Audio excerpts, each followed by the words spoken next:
All right, so really quickly, I'm going to just show you guys how to set up a tool in your tool library. So when you guys, since you guys are probably the first person to log into this program in a while, it's probably a new install, so you might have to set up set up some of the new tools in it.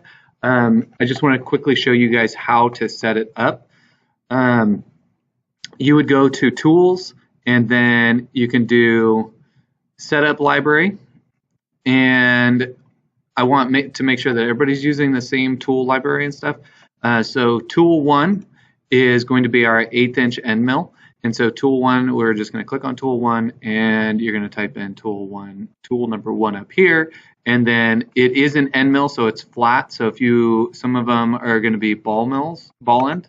And so you can see how it changes that to a rounded shape on the end. But we want the end mill. We want it to be perfectly flat. So we're going to keep it flat. And then our tool diameter, since it's the 1/8 inch end mill, you would just do 1 divided by 8, and that gives you 0.125 for our end mill.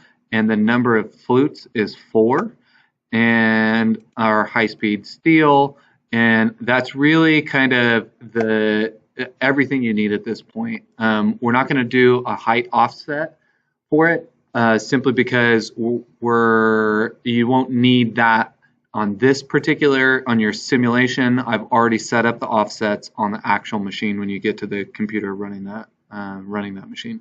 So that's it. Once you have that done, you hit OK, and then you should no longer get that error when on whatever line you have your tool change on. So let me know if you have questions in class.